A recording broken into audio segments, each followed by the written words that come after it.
anyone who, for the early people that go to Mars, it'll be far more dangerous, difficult, good chance you'll die, excitement for those who survive.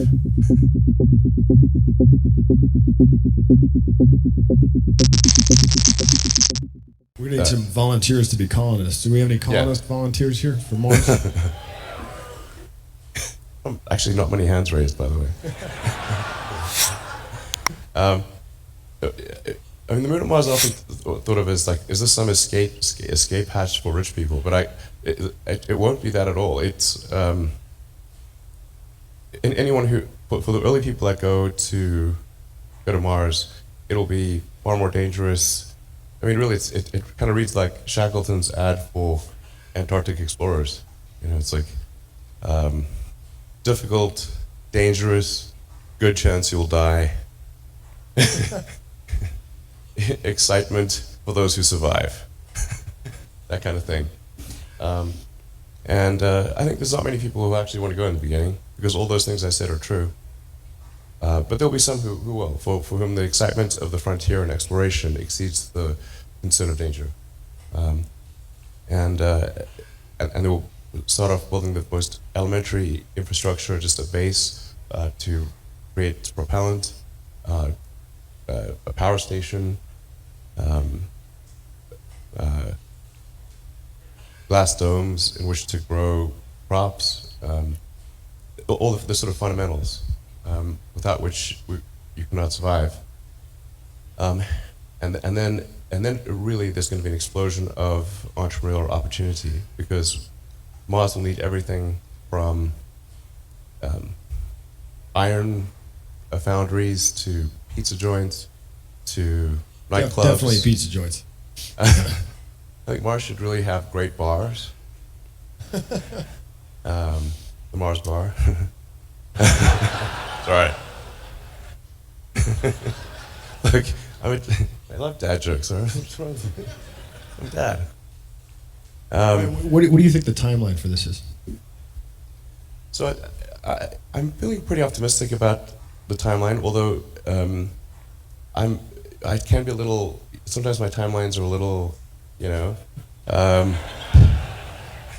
People have told me that my timelines historically have been optimistic, and so I'm trying to recalibrate to some degree here.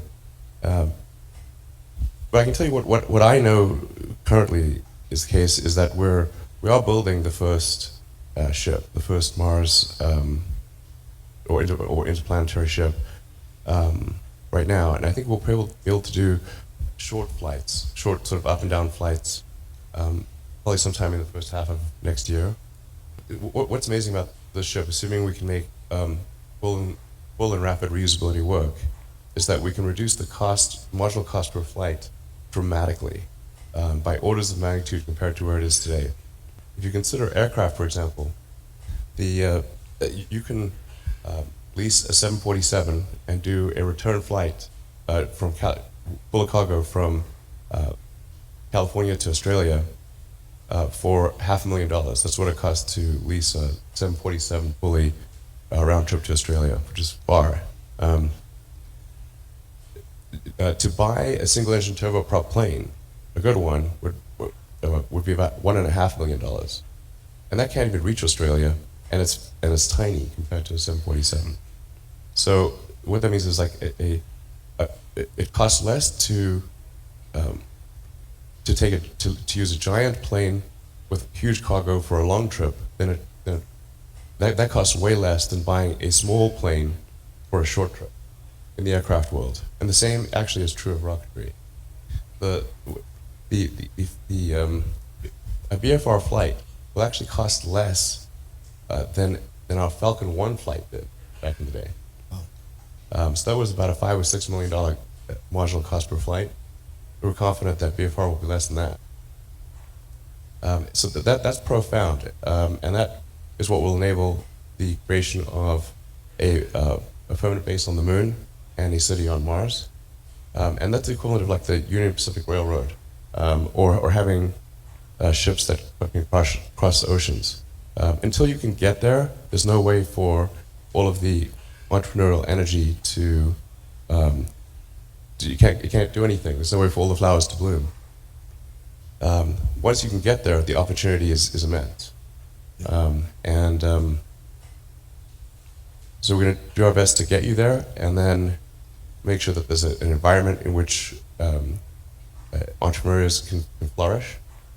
And then I think it'll be amazing.